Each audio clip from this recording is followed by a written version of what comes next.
My name is Gloria Epps. I serve as your chair this morning. I am a professor at the University of Nebraska at Omaha and teach world religions. This is a joy to be here. Would like to congratulate our advisory board as well as the members of the organizing committee, particularly Professor Dr. William Blyzik. Professor, would you stand? Uh-oh. Not again. Please give him a welcome. And Professor Dr. Reinhartz was here a moment ago, I know. And they, along with their team, have prepared for us, all of us. And hope you enjoy it as much as I intend to. We're starting this morning with Professor Adele Reinhartz from the Ottawa University in Canada, where she is a professor in the Department of Classics and Religion. You know, the internet is an amazing tool. And you go in and you find the university and it gives you all this information and then you say it and then find out, no, they've moved. But she is at the university there. And we're going to hear from her first. She is presenting to us Sex, Lies, and Clergymen, Robert Lepage, Confessional in Social and Cultural Context. Professor. Thank you very much. Would you give her a welcome? Thank you. Somebody who, can somebody show me how to get this full screen, perhaps? How do I do it? Click it twice, but then I still want to be able to get the pause button. Oh, okay, and if I do that, I'll get the play and pause. Okay. Thank you very much. It's a great pleasure to be here. I've already, it's been an extremely interesting and enjoyable time already. I want to apologize in advance for the fact that I must leave at 10 a.m. and won't be able to join you for the rest of the conference, but I was very pleased to be able to come for even this short time. Today I will discuss with you the role of religion in the 1995 film Le Confessional, written and directed by Pavel Lepage. But first I'd like to give you a bit of background, since I know there are a couple of Canadians, but not a lot of Canadians here. Quebec is one of Canada's 10 provinces, and it's unique among Canada's provinces in that it has its own distinct language, which is French, and also its own distinct history, culture, and identity. I don't know if this is on, actually. It is? Okay, good. Until the 1960s, Quebecois culture was heavily marked by Catholicism. Not only were most Quebecois Catholic, including the educational, but the Catholic Church also controlled all major public institutions, including the educational and healthcare systems. So until 1960, this was the situation for centuries. But the situation changed very rapidly in the decade between 1960 and 1970, in a period that is known as the Quiet Revolution. Since the Quiet Revolution, since 1970, Quebec society has been engaged in an emotional debate about how to live as a secular society without erasing its own heritage and history. Cinema, which is an extremely popular medium in Quebec, is an important vehicle for addressing this tension between Quebec's Catholic past and its secular present. The theme of past and present is articulated at the very beginning of Pavel Lepage's film. I don't know how the sound is going to be, but we'll see. Dans la ville où je suis né, le passé porte le présent comme un enfant sur ses épaules. Au printemps 1952, mes parents s'installèrent dans la maison voisine de celle de ma tante Jeanne d'Arc.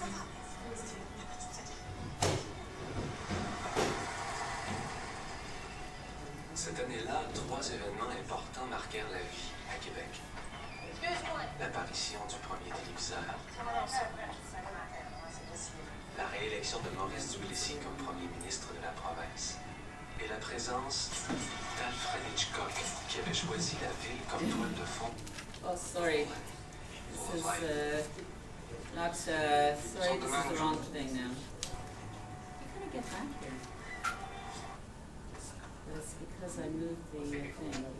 Élection de Maurice Duplessis comme Premier ministre de la province.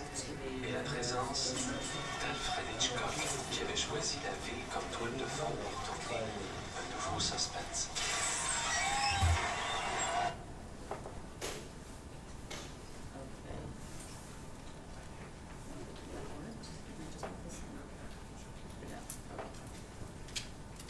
The narrator is the film's main character, Pierre Lamontagne. In 1989, Pierre returns to the Quebec home in which he grew up after spending 3 years in China studying painting. The occasion for his return is the death of his father, who had refused treatment for his diabetes and as a result had gone blind and then died. In re-entering his childhood home, Pierre also encounters his own past, specifically the events of the year 1952, and that's what was being narrated here. The film toggles seamlessly between these two eras, 1952, before the Quiet Revolution, and 1989, a couple of decades after. So the important thing here, which I hope you caught, is that 3 important things happened.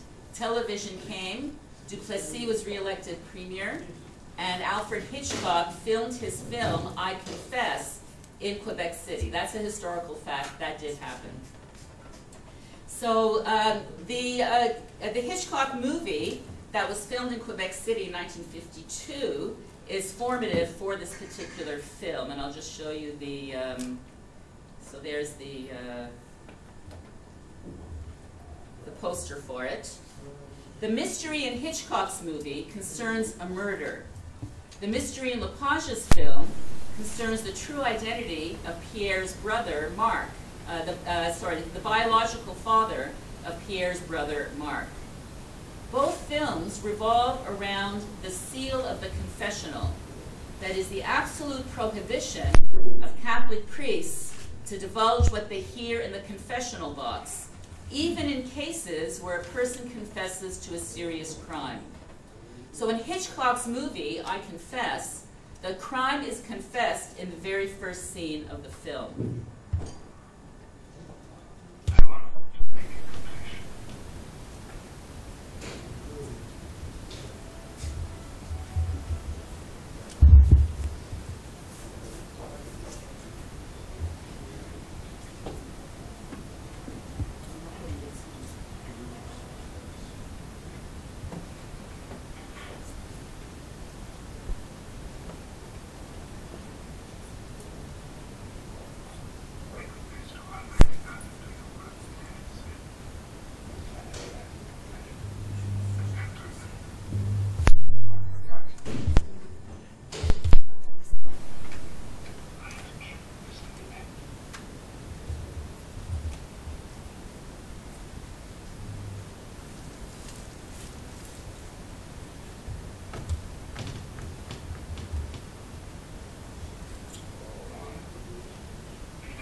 Okay, so I don't know if you caught that. We're having a few technical difficulties here. But in Hitchcock's movie, a worker in the church confesses to a murder to the priest that's in the confessional. And the whole film revolves around the fact that that priest cannot reveal what happened. The priest himself becomes accused and is put on trial for that murder, and yet he refuses to divulge the identity of the real murderer. So the tension when we're watching Hitchcock's movie is created by the fact that we, as viewers, know from the very first scene who the real murderer is, and we have to watch in agony as this very attractive and very nice young priest gets put on trial for this. In Lepage's movie, The Confessional, by contrast, the audience knows that Marc Lamontagne's young mother featured here, has confessed her secret to her priest, but we don't know what the secret is until the end of the film. So here's the confessional scene in Lepage's movie.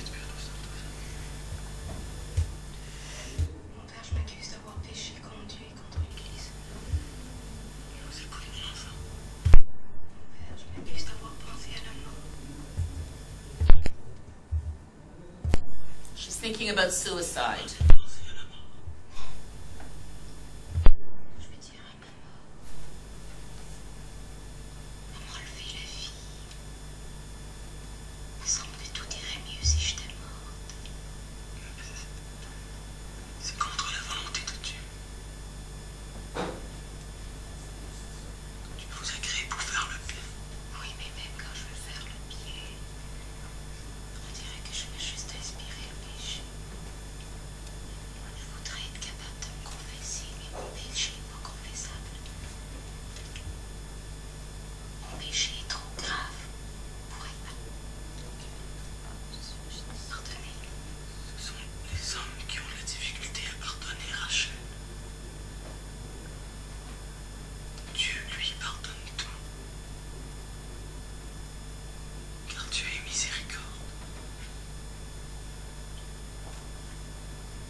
Lepage's film goes much further than Hitchcock's in developing the theme of the confessional. Hitchcock's film features a single confessional box, the church confessional in which Keller confessed his crime to Logan. Lepage's film, by contrast, has numerous confessionals in which secretive acts take place. The church confessional, which is the same, Hitchcock filmed his church in the same church that Lepage's film is made in, so it's the same confessional box. But also the cubicle in which lap dancers entertain their clients, and above all, in cars, or rather, limousines. Now, the young priest that we saw in the previous clip, his last name was Masochism. And after he gets accused, the young woman is pregnant. And because Masochism can't reveal the secret, he is accused of impregnating her, and he has to leave the church. And then we encounter him again as an older man who is in a relationship with Pierre's brother, Mark. So what we're going to see now is a limousine in which Mark and Masochism are riding, and Masochism reveals the secret of Mark's father to Mark, but we don't hear it. It's a very clever scene. Let's see it.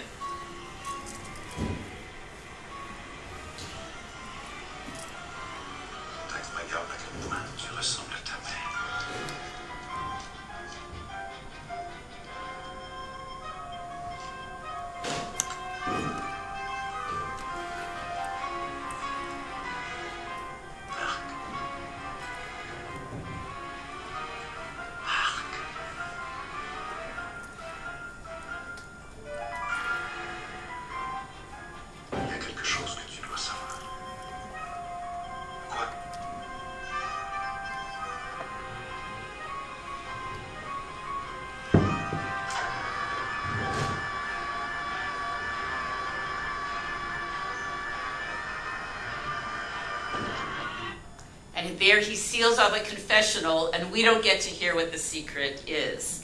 However, we do find out at the end of the film when Alfred Hitchcock meets Pierre's father, who is the limousine driver. And at this point, we finally do hear the secret, again, in a limousine, which acts as a confessional. It's the story of a couple. The wife is very unhappy because they haven't had any children, so she doesn't feel like a real woman. So one day she asks her younger sister to come and live with them. The wife, she's always sick and depressed, but the young sister, she's very beautiful and full of life. So the man tries to resist her, but he can't.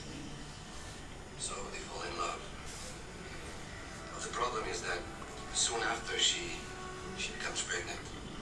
They're desperate because they don't want to hurt the wife, so they try to disguise the situation and make it look like it's another man who is the father. When the child is born, the younger sister, she cannot bear the guilt, so she kills herself. But what happens to the man? Well, he just can't bring himself to love this child, so when he sees all the suffering he has caused,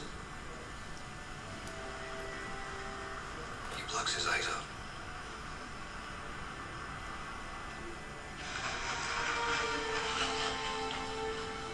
That's not a suspense story.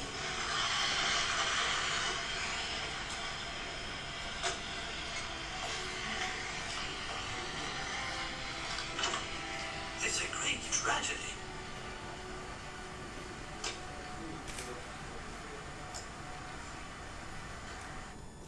Okay, so now we know at the very end of the film that Pierre and Marc have the same father, and that it was Pierre's father who impregnated his wife's sister, and that resulted in a child, as a result of which she committed suicide. So all of this is explained in the confessional, to which we're finally privy.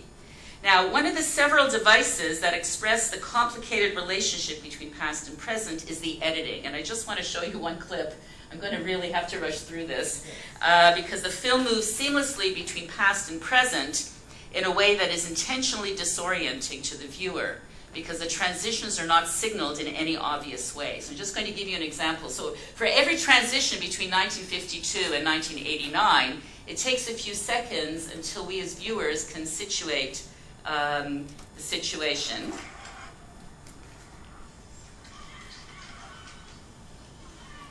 So this is Marc's young mother. She's just pregnant.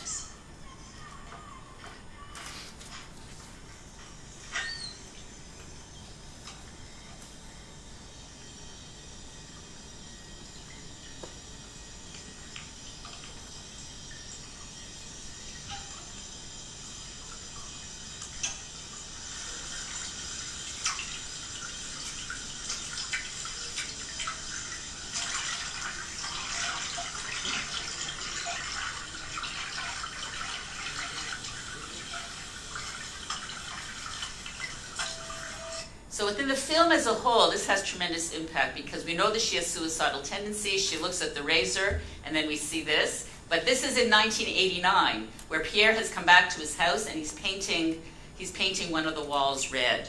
So it's quite, it has a lot of impact within the film, maybe not so much if you're just seeing that clip.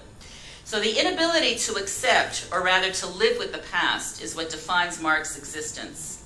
The absence of his father is replicated in Marc's neglect of his own son. So as we saw in the limousine, Marc's father talked about the fact that he couldn't really relate to his son. He really ignored his son. And Marc has a young son as well, whom he ignores completely. So, but there are several elements that link past and present here, which is the theme of the film. One is the fact that Masicot, the priest, appears both in 1952 and 1989. 1952 as a confessional priest, 1989 as Marc's rather unscrupulous lover. And then the other thing that really connects them is the fact of diabetes. So Marc and Pierre's father died of diabetes. We learn later on that Marc's son has diabetes, that Pierre himself is developing diabetes, and that Marc refused to be tested. If Marc had had himself tested, he would have realized who his father was, because this is a particular diabetes that is genetically transmitted. So I am actually going to go to the end of my paper now and just talk a little bit about how this pertains to religion. The film ends with a beautiful scene, which I don't have time to show you, which replicates the initial scene, but this time Pierre is with Marc's son. Marc has committed suicide. Pierre has taken over the care of Marc's son. And the same text is repeated. In the city where I was born, the past carries the present like a child upon his shoulders. Now, the danger in that scene is that Pierre is holding Marc's son on his shoulders, but they're walking along the railing of a bridge, and it's the bridge where Rachel, the young woman, had jumped off and committed suicide, connecting to the themes of the film last night, in fact. And so then the question, that's how the film ends. We don't know whether they fall off and die, or whether they make it to the other side of the bridge. And this seems to be the point of the film, that it has to do with Quebec in its situation after 1970 and the development of the secular society.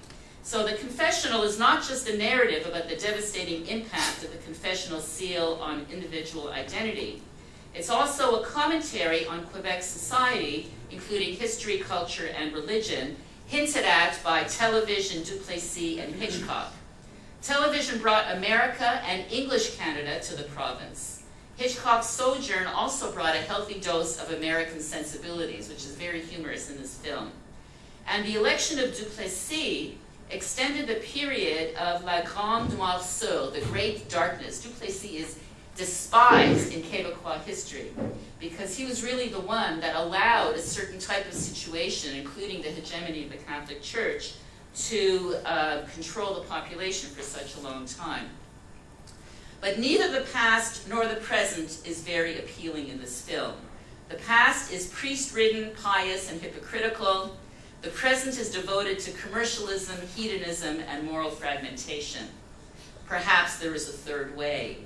And having a discussion here about the role of Quebec nationalism, which I'm not going to go into, but the real question is, in what way does the Catholic past carry the secular present on its shoulders?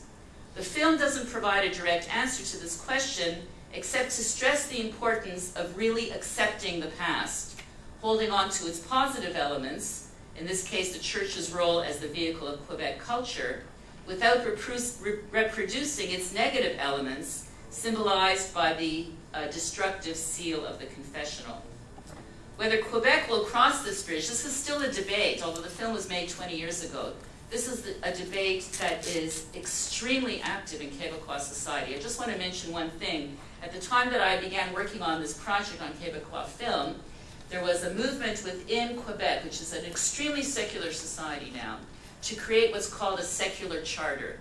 According to the secular charter, people would not be allowed, 30 seconds, would not be allowed to wear explicit religious symbols.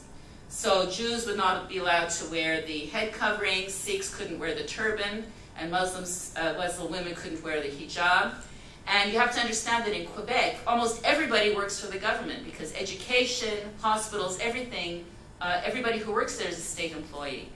And this created an enormous tension, probably really directed at the large number of Muslim immigrants to Quebec in recent years.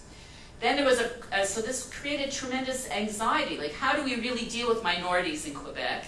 And what happens with Catholicism? Because wearing a cross, that's fine. Wearing hijab, not fine. So at that same moment, there was an election, that government got defeated, and the secular charter was also defeated to the relief of everybody else in Canada. So these are still very live issues, not resolved. How do you actually preserve the past as you move forward into the future? My time is more than up. Thank you very much. We do, however, have a moment for one or two questions. Are there no more than two? But one question, yes, sir, and the second one? All right, would you stand and address your question to the professor? Yes, yeah, thank you very much for your paper, and I look forward to hearing more about this project. I know it's a larger project you're working on with Quebecois cinema.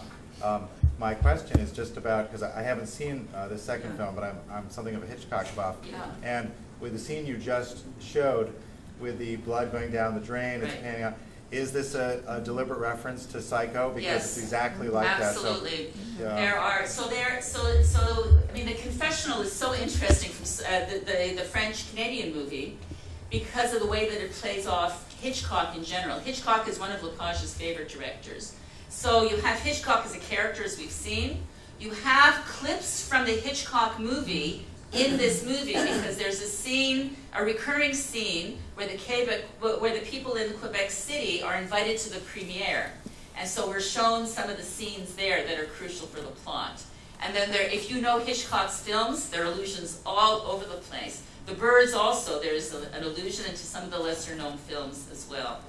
So he's a very Catholic director too. He's a very Catholic director who got some flack for that in the U.S., and then he gets flack in this film. There's some funny scenes about his interactions with the priests as he's trying to push them. They have to agree to the use of their church, and so it's very much of interest to people who know Hitchcock as a kind of subtext. Yeah. Thank you for your question. That's it, or we do one more? Yes. That's it. Okay, thank you. Thank you very, very much. And remember, Professor has alerted us that she will have to leave to head to the airport. Thank you so much again for your presentation. Our second presenter, Professor Paolo Stellino, is from the new University of Lisbon in Portugal. Give him a moment as he sets up his presentation for you. Understand that he has done some work as well on suicide from the perspective of 19th, 20th century literature. Today, however, his presentation is Rivette's The Nun, Religion Between Sadism and Masochism. And we await your presentation. Professor? For your presentation, thank you. Thanks also to the organizers. I just want to say that I'm not a specialist in film studies, so what I want to propose here is a kind of philosophical approach to Rivette's film. And I just also want to say that I wrote a paper with Claudio Rozzoni, a colleague of mine, who didn't have the possibility to come to Lisbon, so I will present the paper alone. So, okay, first of all, few elements concerning the movie. The original title is Suzanne Simonin, La religieuse de Diderot. It was released in 1966, directed by, of course, Jacques Rivette. The film was banned, but it was however screened at the Cannes Film Festival, and it was based on the homonymous novel written by Diderot and published in 1796. The plot, very briefly, Suzanne, which is interpreted by Anna Karenina, is a young woman who is forced by her family to take the vows and become a nun. During her stay in the convent, Suzanne has three different mothers superior, Madame de Moni, Sister Saint Christine, and Madame de Chelles. Whereas Madame de Moni is sympathetic to Suzanne, Sister Saint Christine punishes her for her rebellious attitude and for her determination to be legally released of her vows.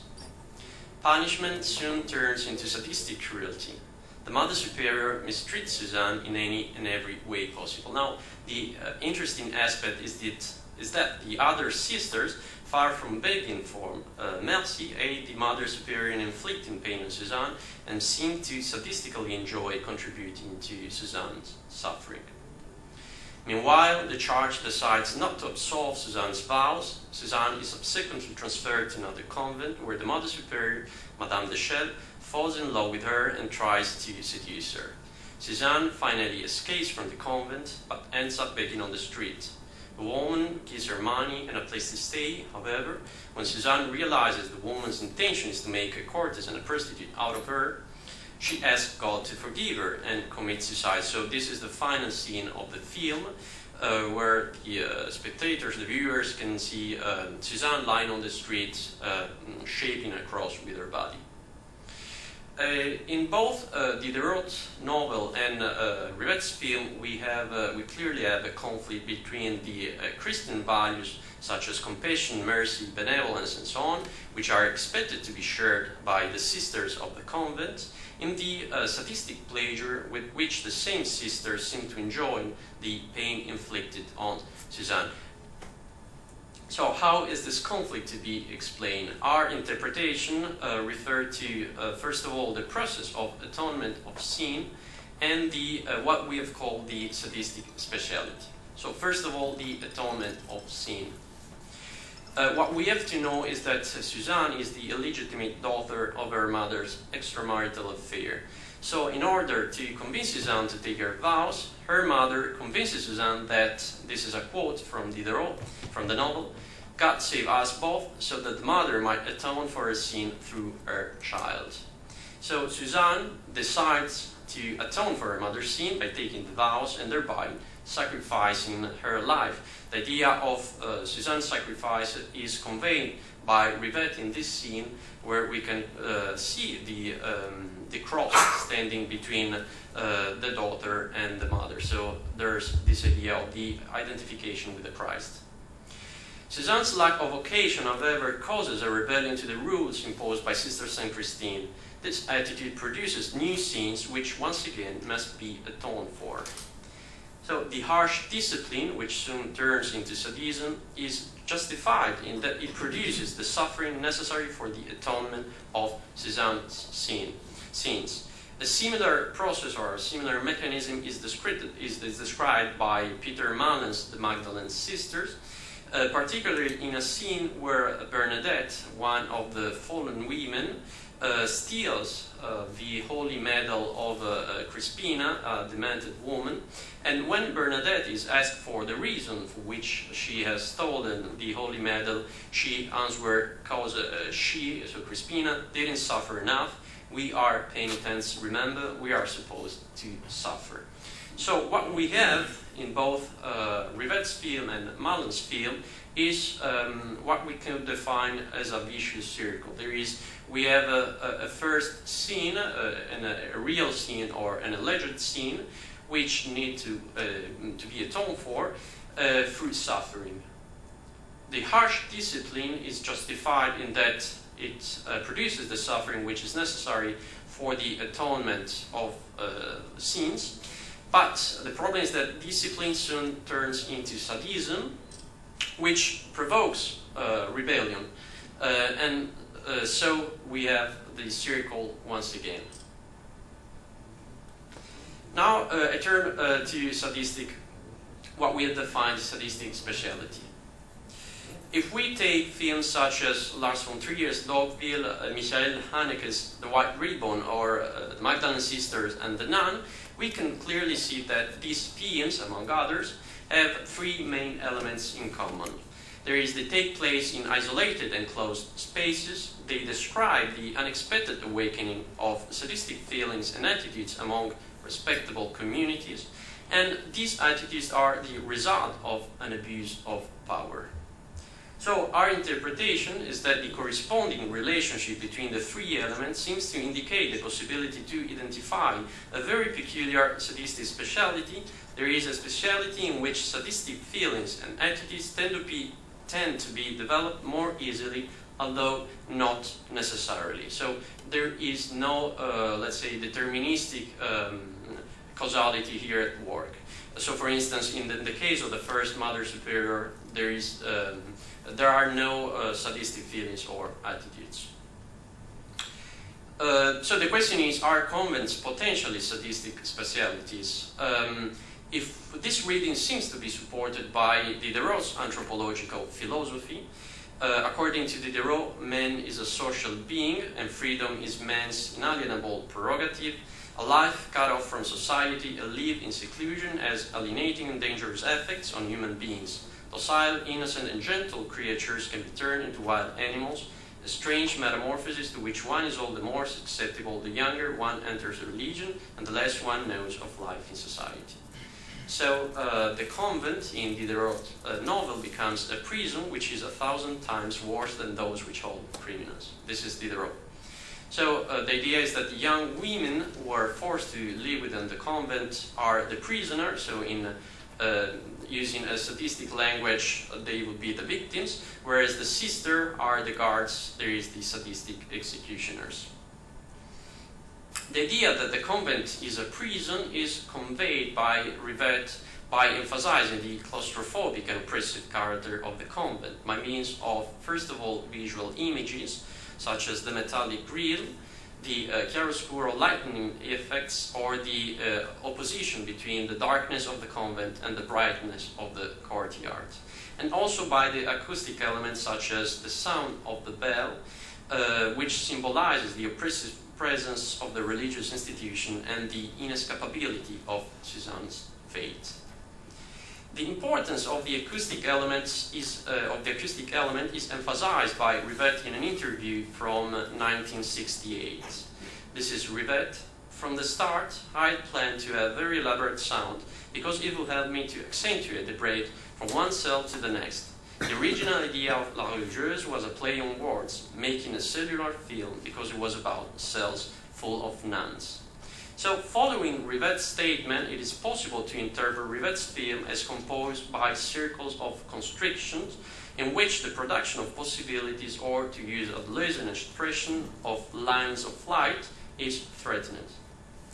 So, what could Suzanne do in the circles of constriction in which she finds herself imprisoned? She certainly could seek pleasure in martyrdom and masochistically enjoy the suffering inflicted upon her. This is an aspect which we have developed in the paper. I don't have the time to here enter into detail. But the important thing to know is that Rivette discards this possibility. Rivette also discarded the possibility that Suzanne could take a sadistic role in the imprisoning machine. There is enjoying the power she has on the third Mother Superior who has fallen in love with her. Rivette's film strongly suggests that Suzanne's hope of escaping the constraints of a life that goes against nature is nothing but a delusion. The circles of constraint do not disappear outside the convent. So what we have outside the convent is a new constricted role. There is that of the prostitute, which is clearly symbolized in this pagan ritual with the black mask. And it seems to be a kind of fatalistic reading in Rivette's film. Rivette seems to propose a fatalistic reading of the Diderot novel. In the Diderot novel, Suzanne is still alive, whereas in Rivette's film she commits suicide. So this is one of the final scenes in which we see the window in the middle which is open. So Rivette seems to suggest that the only possibility open to, the only line of light open to Suzanne is suicide. This is once again the final scene, and I want just to conclude this talk by making reference to what we think is the contemporary relevance of Rivette's film. Rivette's film ends with the writing Paris 1760. So, which is the aim, we could ask, of a cinematographic adaptation of a novel which focuses on a problem that can be seen as typical of 17th and 18th century, a problem such as the forced seclusion of young women? And the other question is, why was the film banned? Now, first of all, we do not necessarily understand the film as being anti-Catholic or anti-Christian. Rivette himself was confessed to be a Christian. And on the other side, we have to remember that the film was filmed in the 60s. So we can understand Rivette's film as a critique of the repression and negation of sexuality, and also as a plaidoyer for women's emancipation in bourgeois society. But above all, we can interpret Rivette's film as denouncing specific dynamics such as constriction, humiliation, enslavement, deprivation of freedom, moral bigotry, inclination to sadism and subjugation, which we tend to consider to be foreign to our daily lives. These dynamics are, however, widespread, and we can find them at the heart of our civilized society. So the idea I think that Rivette's film wants to convey is that those sadistic dynamics are to be found in the convent, but not only in the convent, also out in the world. So in our civilized society, in common places such as schools, families, and workplaces, and therefore the contemporary relevance of Rivette's film. So, if we would like to explain to, a student why we should watch Rivette's film, or which is the relevance of Rivette's film today, well, I think these are some suggestions. Thank you for your attention. Thank you, Professor. We have about 5 minutes or so for questions and answers that he can address. Could I have a hand? Yes, thank you. I've noticed Could this you may be stand so that the others can hear you in the rear? Sure. Thank you. In recent French cinema, there's been an interest in monasteries. I'm thinking of Integrate Silence and thinking of a few others. So I'm wondering if, and those are very positive portrayals of these cloistered communities, whereas the exact opposite is seen to be emanating from the environment. The cloistered nature of it, the ideals that are espoused, breaks down a lot of these kind of power structures that lead to sadism. So I wonder if that both in terms of French cinematic history is something that dialogues with what you're having here, but also kind of philosophically what your take is on that. Okay, as I try to explain in my talk, is that we don't have to interpret these dynamics of power as deterministic. I mean, the sadistic speciality in the convent is not to be explained as a kind of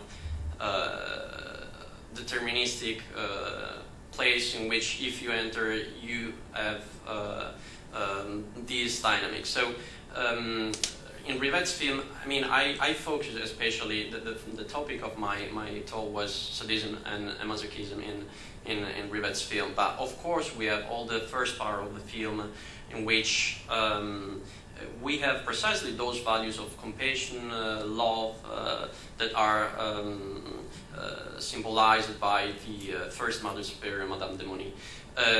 So of course it will be interesting to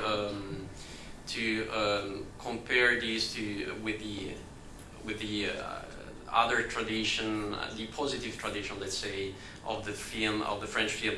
We didn't do that in our paper because, as I said, we were more interested in the dynamics of sadism and masochism. But I mean, it's of course a suggestion for a work in progress. Thank you. One more question? All right, thank you very much. I'd like to take one moment, give you a minute to stand while Professor Kondyuk moves and gets in position for his presentation, and then I will introduce him in just about 1 moment. That doesn't mean go get a drink, just to stand right now. Thank you.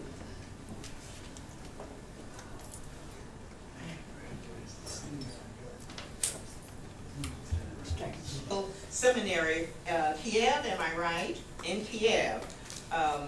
Like to say, let's see, that earlier this year, in January, at the University of Manchester, gave a presentation on the possibility of communicating God through cinematography. Today, we're going to listen to Professor give a presentation entitled Different Images of God, Theological-Aesthetic Evaluation of Film, by Andrey, and I'm going to blow this last part. Would you say that for us? Andrey, Zvyagintsev and Pavel, Lungin. Well, they are Russian, so... Excellent job. Let's welcome him.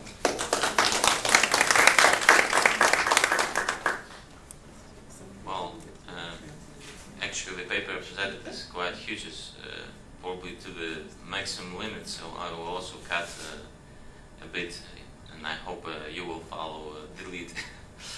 But as it was mentioned, this year I presented a similar paper which was also related to Theological-Aesthetics, and actually to Andrey Zvyagintsev too. So I'm kind of trying to build a perspective of looking at films from this particular theological perspective. So probably we have to start from the question of aesthetic theology. There are different approaches to film analysis currently, and it seems that there was no representation of film analysis from a perspective of theological aesthetics. And for this analysis in particular, I'm using works of David Bentley Hart and John Pantelman Manusakis. Both of these theologians, they are Orthodox, so well, it's an interesting part, because both directors that I will analyze, they also related to Russian Orthodoxy, so it's kind of Orthodox study.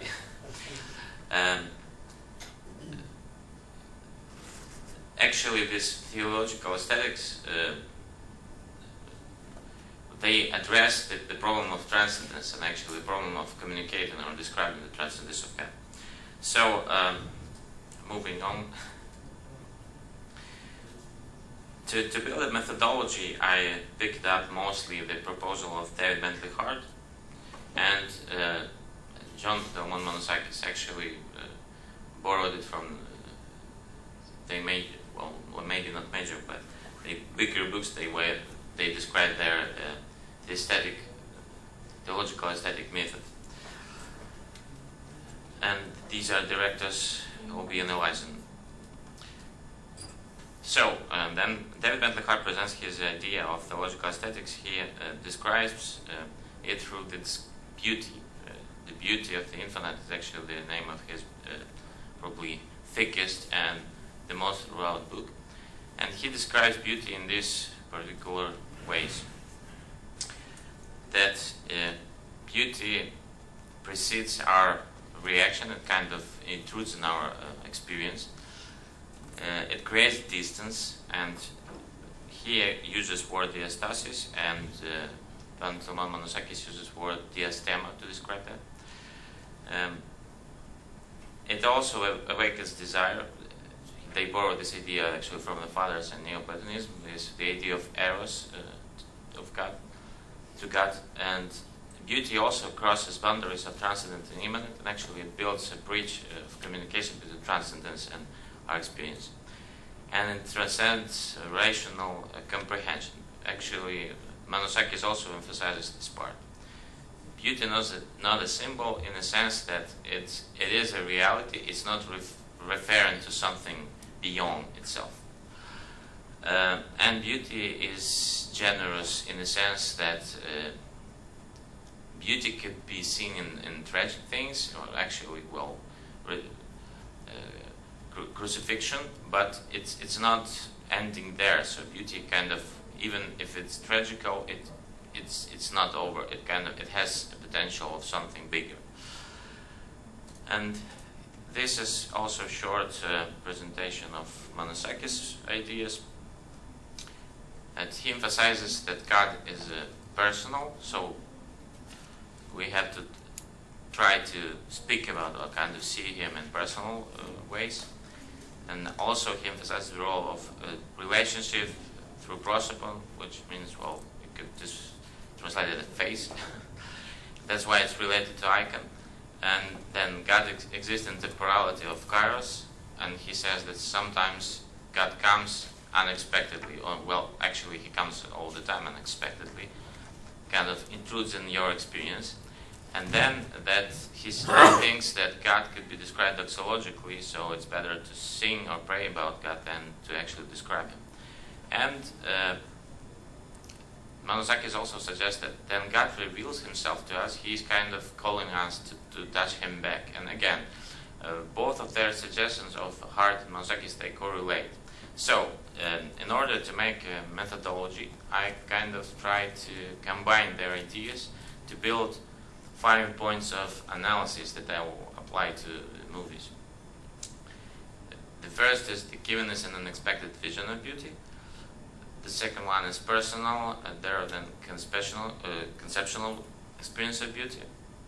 And the third point is that it evokes desire, or it kind of provokes a response. And then it bridges transcendental and immanent, and at the same time leaving this distance that differentiates God from creation. So you are not drowned in God as in probably Platonism. And beauty is life-giving. Well, it was already mentioned. So I was analyzing movies by these 5 points, but because I have 7 movies, we probably won't have time enough to go through each of them. So I'll cover one movie by Pavel Lungin, all 5 steps, and one by Andrey Zvyagintsev. Others I will probably just discuss some points. So, to start analysis. Pavel Lungin is, probably he became famous in the beginning of 90s after the collapse of Soviet Union, because he is famous for making movies about kind of realistic, in a way realistic movies about life in Russia. But he became probably popular among the theologians after he filmed the movie The Island in 2006. And I also covered his movie Tsar, which is actually very theological, because it discusses the meaning of power, actually biblical meaning of power. And The Conductor, it's a movie about experience in Jerusalem, where a group of the Russian choir comes to Jerusalem, but it becomes more than just a choir visit. So all three of these films, they directly actually cover the question of knowing God, and well, kind of reacting to God, and they present some kind of religious experience. So we will start from The Island. The Island actually is a movie about an Orthodox monk who is called Father Anatoly, and is known as Starets, which is Russian term for a kind of prophetic monastic figure that you can come to ask a question and they have special vision and all the answers. Well, that's actually the image is presented in this movie. So the interesting part that the acts of this person is rather provoking, and there was big discussion about the spirituality presented in this movie, but it shows this person, this Anatoly, as having a problem of guilt, because he thinks he murdered a person when he was young during the Second World War, and actually this feeling of murder and the guilt for that, it brings him closer to God. So he is kind of looking for God all his life and becoming this very spiritual person who is doing miracles and, you know, answering different kind of spiritual questions. And in the end, we discovered that actually he didn't kill the person he thought, and actually he was close to God, and nothing bad happened, and he dies in peace because, well, he knows that the sin he was so burdened with, he doesn't have it. God miraculously saved him from his biggest problem.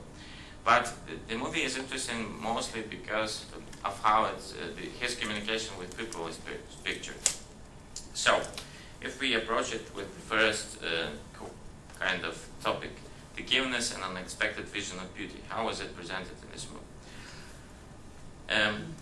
We could say that the Father Anatoly himself represents personal presence of God, because he actually talks and acts quite often as actually God embodied, because he just like comes and tells people something you would expect God to say.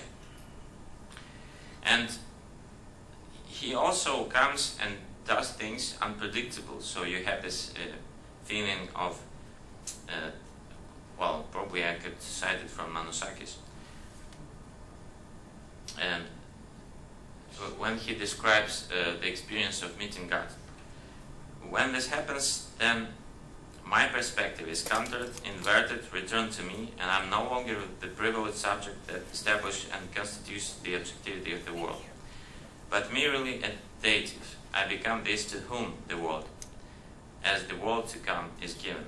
For only then can there be a world given, then I make myself available as a receiver, as gifted with the gift of givenness.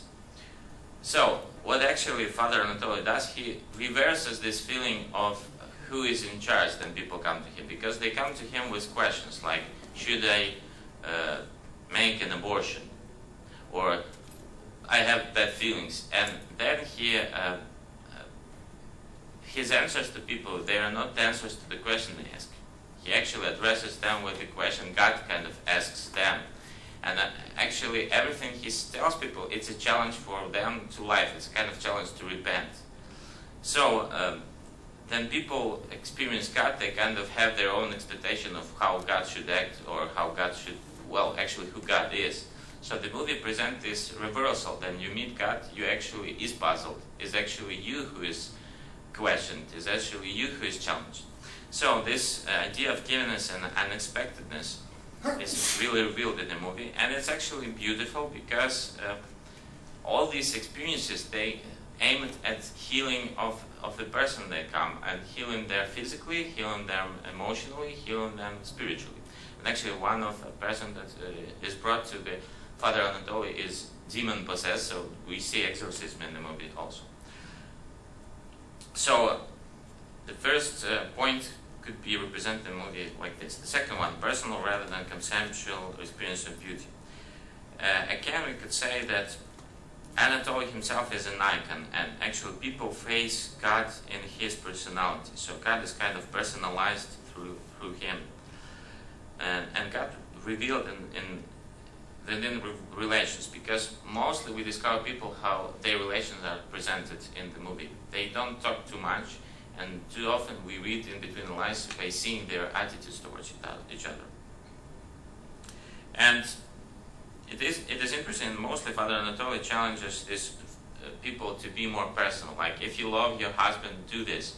Leave your pig and your belongings and go find your husband that you think he was lost. Something like this. So he is kind of challenging people to take it more personally, and actually he is inviting them to join the service at the church, which is also kind of being involved within a Christian community and being involved in the relationship with God. He actually says to one of his visitors that if you want this healing to happen, you have to partake in the service. So he is not just healing people, he is not just dealing with their problems, he is challenging them for relationships with God. Oops. Beauty evokes desire and the response to the transcendental. Again, well, actually, I probably don't have to repeat it, but a lot of what Father Anatoly does is he challenges people, he challenges them to change. As, for instance, well, actually, the priest at this island, that he challenges him to concentrate not on his belongings, on his status or what he has, but actually on spiritual responsibilities that he has as a priest. And beauty brings the transcendent and immanent and creates the experience of distance. Well, this is an interesting thing, because although Anatoly could be perceived as almost God embodied, he also needs a presence of God for himself, and we could see it with his meeting with Tikhon, the person he thought he killed. So God is revealed to Anatoly in an unexpected manner too in the movie. So he is not the person who presents God, but he is also the person who is presented. And in this way we could see that, yes, God is showing himself through Anatoly, but it's still Anatoly, and he still needs his own experience of God. And beauty is life-giving and life-preserving. It's easier because actually mostly what Anatoly does during the movie is he's healing people and he's helping them. Well, not much time left, so I have to go on. The Tsar movie is a very interesting one, but I will cover only one thing. It's that if we analyze it from a perspective of this sudden challenge of God, we could see several instances in this movie when people experience, like, the icon of Mary plays an important part in the movie. And then also a God's full girl, Masha, which is sometimes does very weird things, but people see God present in that. And actually, the main priest Philip, who is charged by Tsar Ivan for not following his orders, he is in one moment he heals one person because he was blind, and then this person follows actually him even after his death, and he is becoming a martyr because he is willing to kind of go against the power of Tsar because he saw God revealed in this act of healing. And it shows that healing is not just healing physical, because actually you die, you heal but you die, so it's not because you want to take something for God, but because in this, the act of healing, the person experienced God himself, and he discovered something much more than just physical recovery. Well, because I've been told that I don't have so much time, I also will mention something from the conductor. And one part of this movie is about this conductor who comes and he discovers that his son committed suicide, and then didn't talk for a long period of time. And he discovers that his son sent him a letter, well actually a letter which addresses him like after the death. He's kind of writing it as, "I died, sorry father, I still love you." And it's really touching, but the interesting thing that it also shows, it correlates the experience of this main character with the experience of Christ. And he is walking Via Dolorosa, and he is visiting churches, and then he comes to the grave of his son, and he returns the letter he received from his son to the grave. So he's kind of building these relationships and talk beyond the grave. And it's interesting that it emphasizes this idea of relations that transcend even death.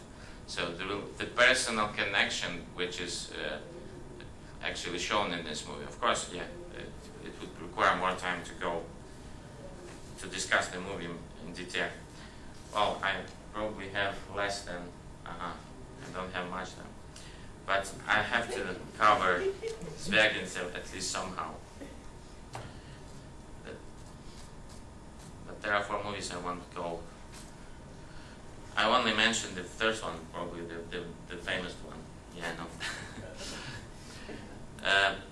In Zvyagintsev, he is not as direct as Lungin, and he likes to play with different things.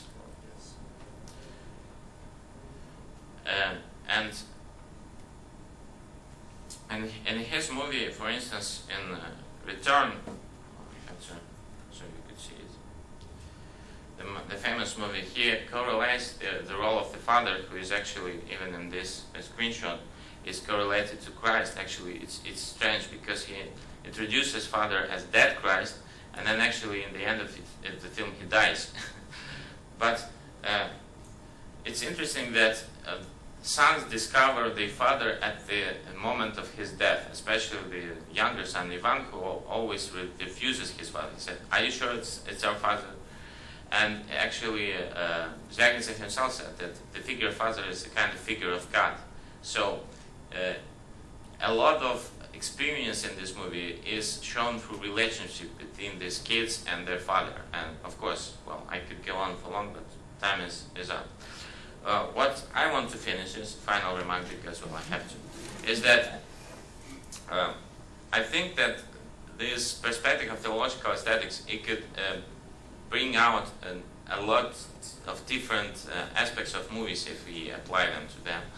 And I think that in particular some Russian Orthodox directors are, well, they are worthy of studying in more detail, because some of their movies, they are deliberately more theological.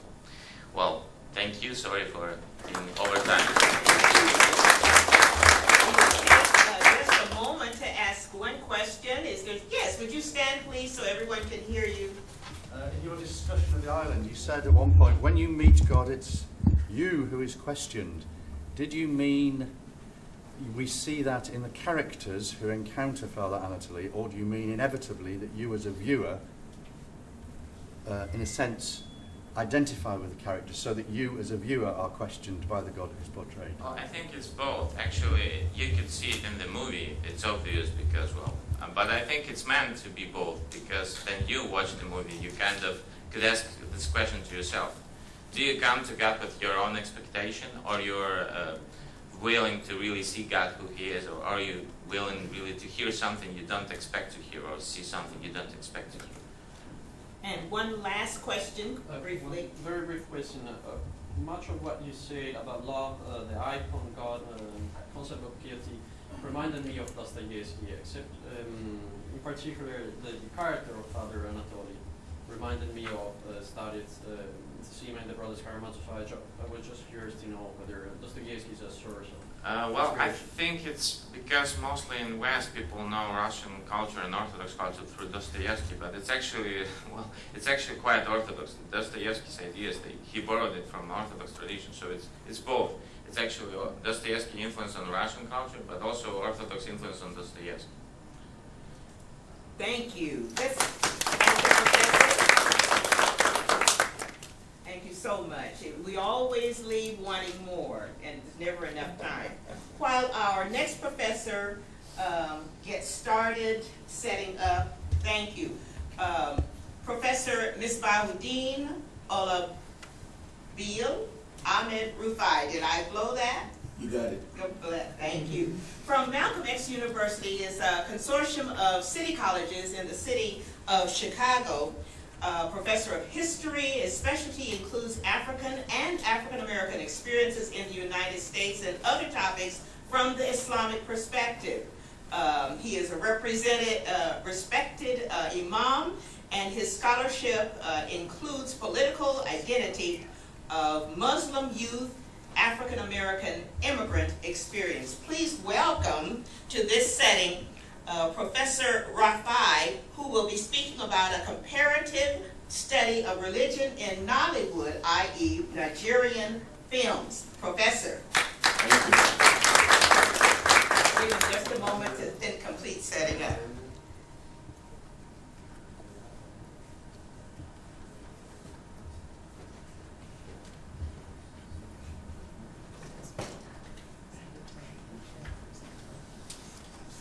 While he is completing, I'd like to remind you that our next session in here begins after our break. When we get done, we'll take a 20-minute break or so. And our next presentation will deal with animation of Islamic values and other things connected with animation in this particular room.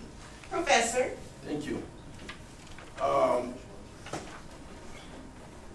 My presentation, I'm a historian. I'm not film studies, I'm not a theologian, but a historian. However, I also like to understand society, because I believe that if to be a good historian, you have to also know the sociological as well as the holistic concept of whatever society that you're studying. And the study of this comparative study is something that has always interested me, because I'm a Yoruba by ethnicity, but I was born and raised in Ghana and also have a Nigerian root. And one of the things that I discovered was when I left Ghana and moved to Nigeria, I saw a sharp contrast between the Nigerian approach to religion and the Ghanaian approach to religion. Like, Ghanaians are more laid back, more moderate. Whereas in Nigeria, you have a more intensified type of intensity in religion. Even with ethnicity, there's a stronger sense of ethnocentrism in Nigeria that I found in Ghana.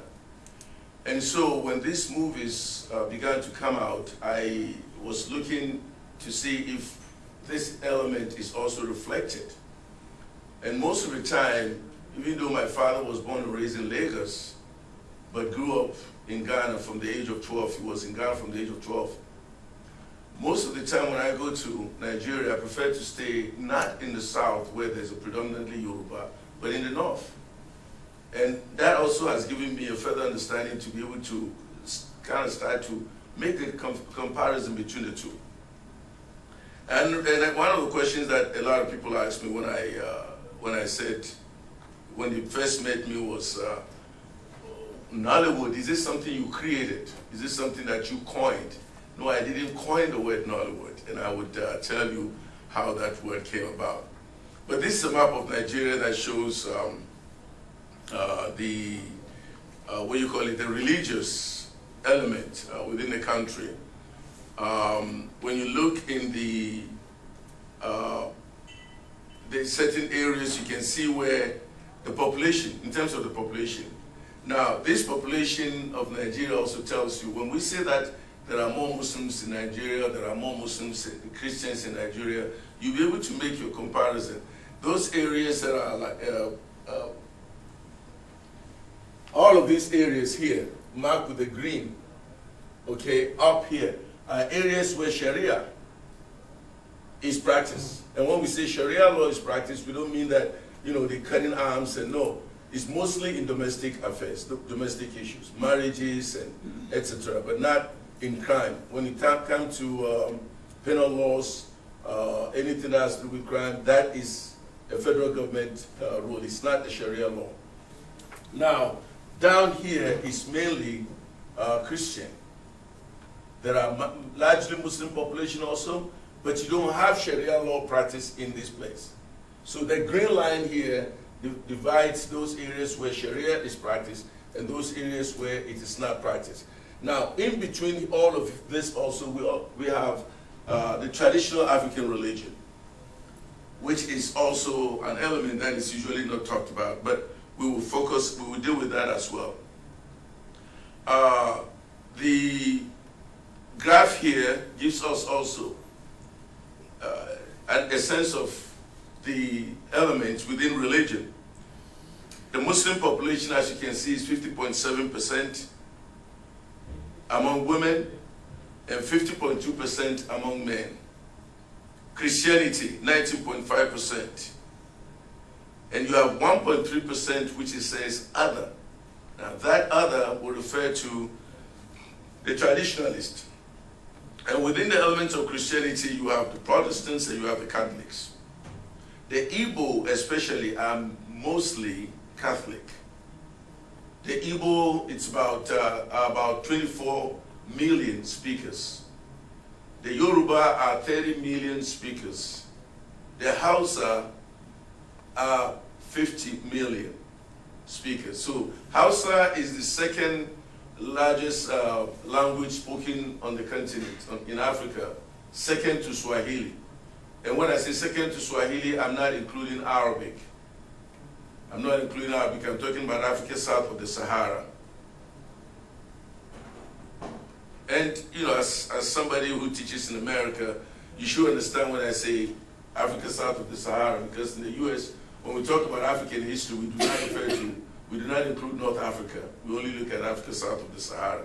So I'm coming from the academic perspective.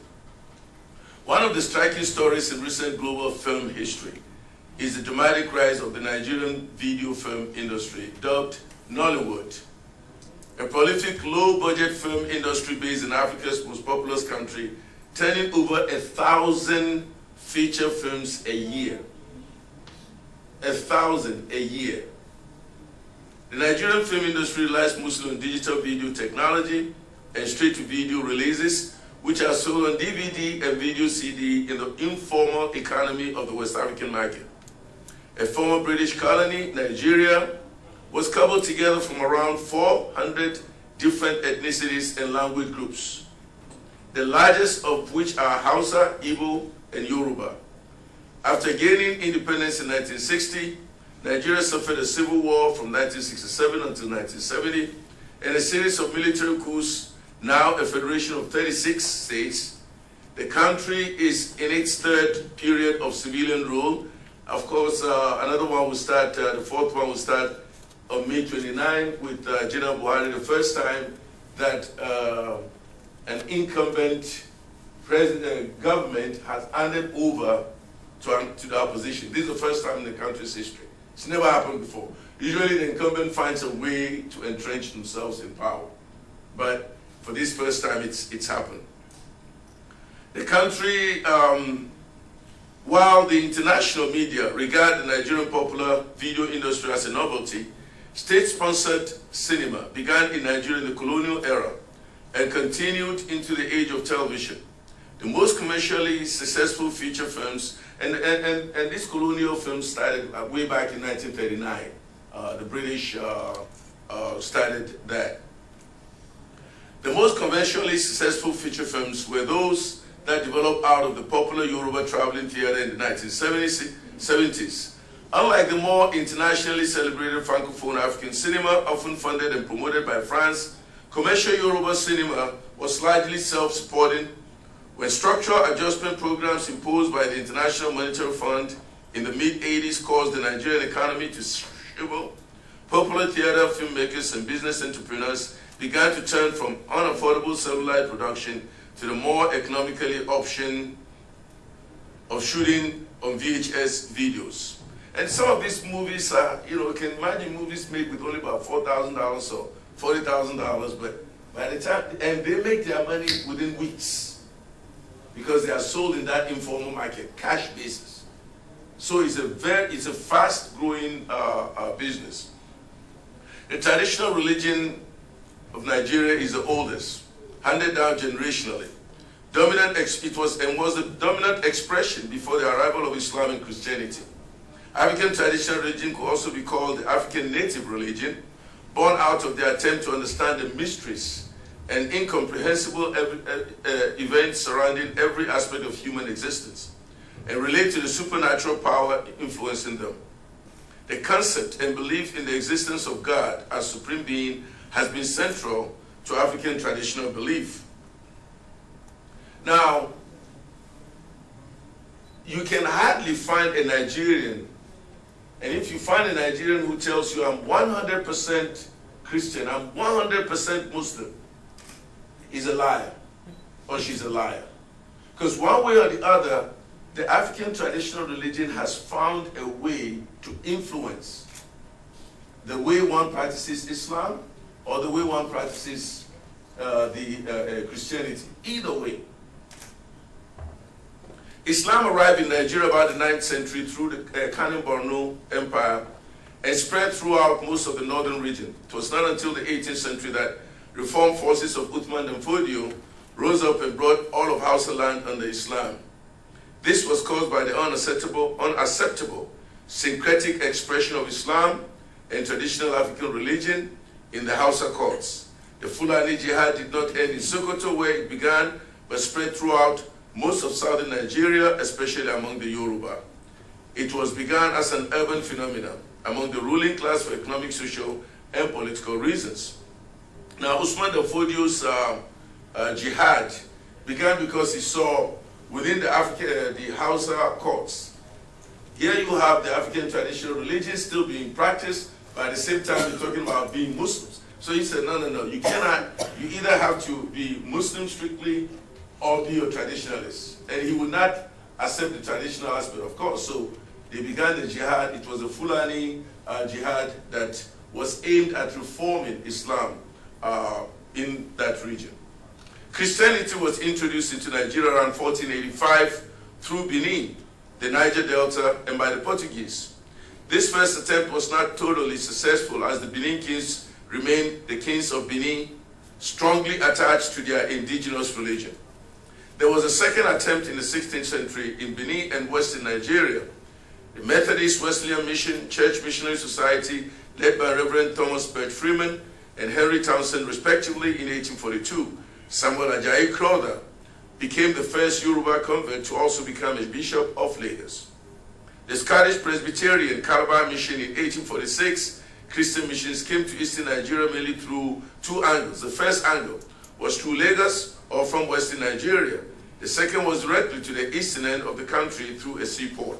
Attempts to convert the predominantly Muslim North failed, and the British colonial authorities not only introduced indirect rule under Frederick Lugard 1900 to 1918, but also did not permit Christian missionary activities except in the Middle Belt, which was predominantly traditional African religionists. And that predominant, the Middle Belt is the areas where you had most of that Christian Muslim frictions, like Plateau State and Benue State. This was the Middle Belt. But in areas around under the Sokoto Caliphate, the British came and found a well-established bureaucracy, and they realized that, look, if we want to rule these people, we cannot do it by force, because they were already a government in itself. And they saw the British and Europeans as the kafir who is coming to impose this Nasara religion on us. So let's work together. Through indirect rule, the emirs were paid. They became the ones who were working, a few British officials. it was cost saving for the British as well. And through that, the Sokoto were able to maintain Islamic hegemony and Islamic identity in that region. And so northern Nigeria was not so much affected by Christianization as well as Westernization as much as you will find in the south and eastern part of the country. And this would lay the foundation for why we will have differences in the themes of the movies that are coming from the south and eastern part of the country, as well as what we find in the northern part of the country. I will go straight on to, let me deal with this, this theme. Chinua Achebe, almost everybody who did literature read Chinua Achebe's book, which looks at the conflict of not only colonial, Western ideas versus African traditions, but also religion. Christianity versus African traditional religion. We see that in the character of Obi Okonkwo and his father, trying to, should I take the African traditional religion or should I become Christian, throw away my traditions? And the question of identity is highly reflected in Chinua Achebe's Things Fall Apart.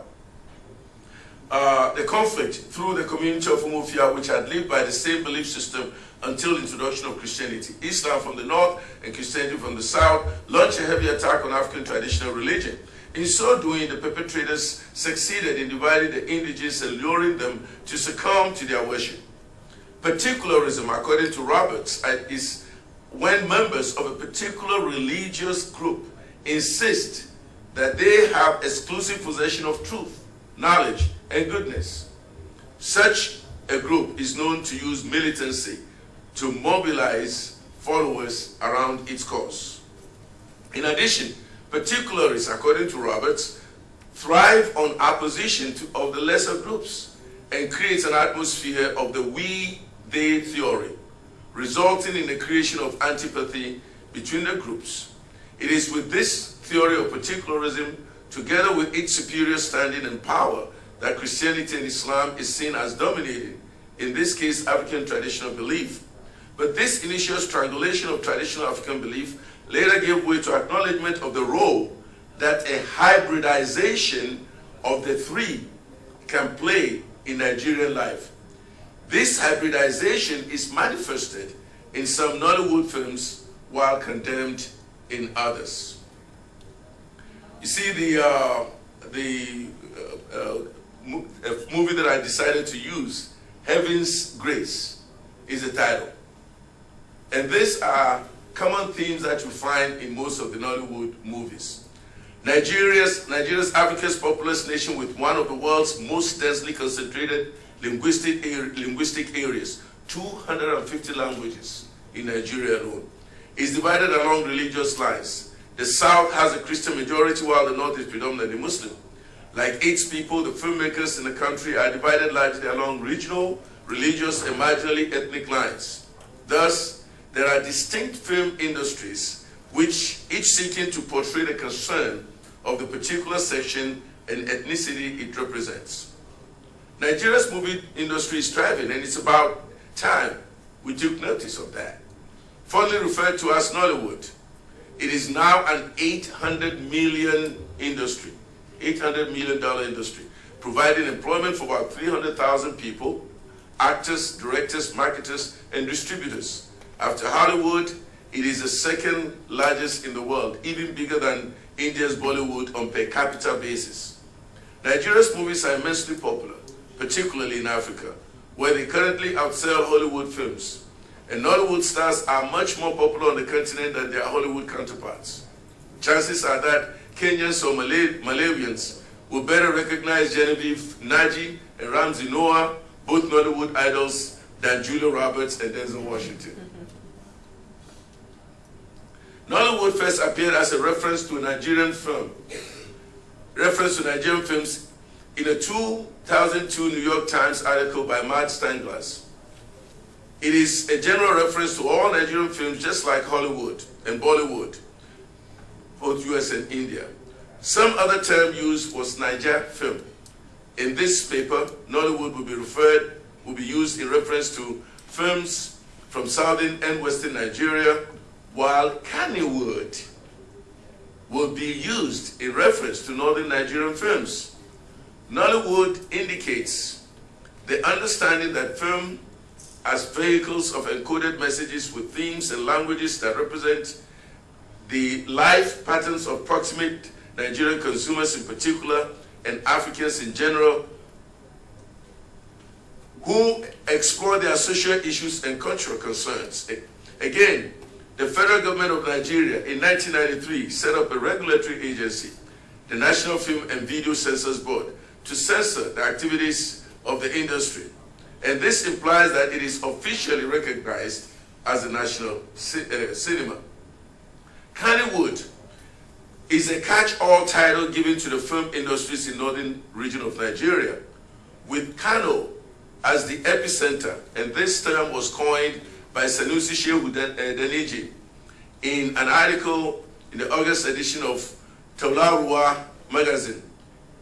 Incidentally, the magazine is the only one in Africa devoted to indigenous African video films, hence named after Kano. Needless to mention, the name followed the styles of American Hollywood, Indian Bollywood, and similar woods across the world. This was created beside the national film industry called Nollywood. This is some of the themes. Baywa Allah. Baywa Allah is the favor of God. And this particular movie talks about wisdom. Okay.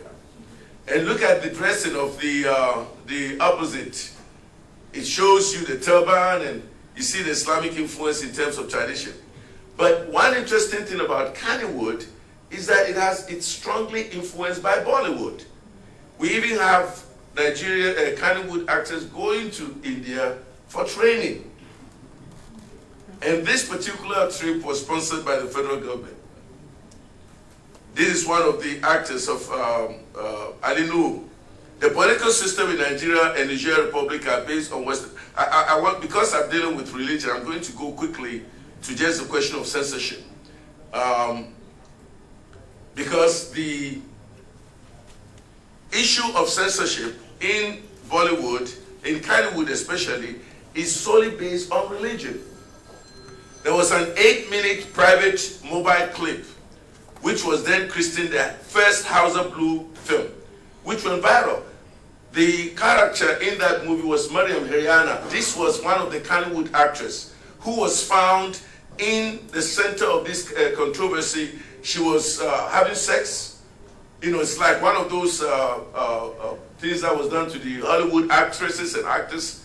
This was a private movie that was shot and was shown all over the place. Because of this sexual movie that was seen, the film industry in Kannywood was banned for 6 months.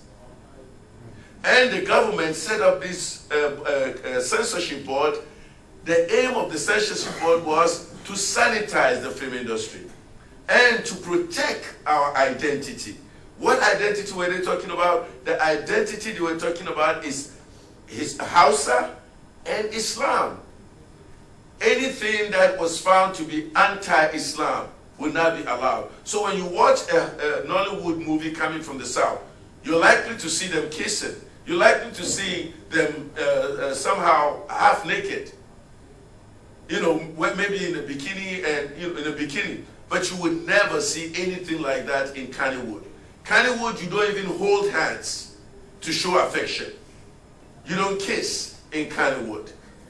If you found kissing in Kannywood, that movie will be banned.